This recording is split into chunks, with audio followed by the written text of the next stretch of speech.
Ngayong araw nga pala ay kasama ko si Boy Ubo at si Kuya Dugs. Nabalitaan kasi namin mayroong mga bagong harvest na balon molly. May platinum yellow, sunkist at cheetah. Nakakita nga rin pala ako ng napaka-cute na hipon. So paano guys? Tara! Ngayong araw nga pala ay tumigil na ang malakas na bagyo. Mabuti na nga lang malayo sa amin at hindi namin naramdaman. Ngayong araw nga pala ay dadalawin ko ang kaibigan kong si Boy Ubo. Matagal-tagal na rin pala kasi kaming hindi nagkikita at nagkakadaupang palad. So paano guys? Tara!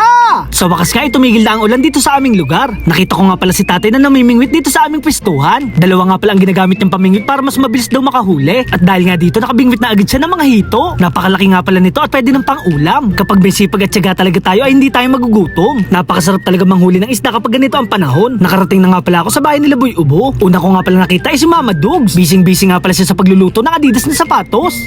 Char. Syempre guys, nandito rin pala si Kuya Dugs. Agad nga pala akong pumasok sa maganda niyang bahay dahil meron daw siya ipapakita. Laking gulat ko nga dahil napakarami niya ng alagang isda. Napakarami niya nga palang alagang magagandang plati. May mga molly din pala dito at gapi. May PKBM din pala dito, napakaganda. Eto naman kanyang mga angel fish ay nakaseparate na. Sila nga pala ay nagbe-breed nito at para makapagparami. May mga bato nga rin pala dito at mga lava rock. Dinalaw ko naman yung bibi nila Kuya Dugs. Napakalaki na nga pala nito at pwede nang ikaldereta. Narinig ata tayo ni Adobo kaya bigla siya natakot. Bigla naman akong kinabahan dahil nakawala siya sa kanyang kulungan.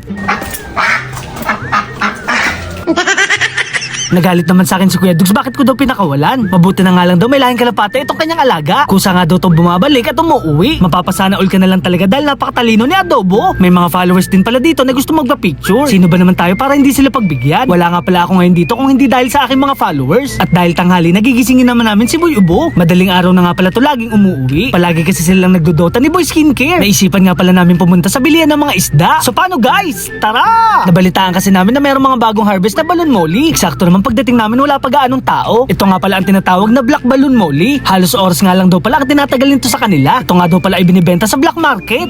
Char. Dumating na nga rin pala yung inaabangan ni Kuya Dugs. Napakaganda nga pala nitong pagmasdan dahil na rin sa kanilang kulay. Ang strain nga pala nila ay platinum yellow, sunkist at cheetah. O diba guys, napakaganda. Ano pang hinahantay nyo? Pumunta na kayo dito kay Tisoy Fish Farm. Sila Boss Tisoy na nga rin pala ang nag-harvest nito sa kanilang likuran. Pwede ka nga pala dito mamili na kahit anong gusto mo basta may budget. At dahil nandito na rin tayo, bibili na rin ako ng water plants. Ito nga pala idadagdag natin sa ating aquarium. Bagay na bagay nga pala itong iligay sa ating mga alagang isda. Dahil napakalinaw nga pala ng aking mga mata, may nakita nga pala akong hipon. May kalakihan na nga pala to at pwede nang isapo sa kanin.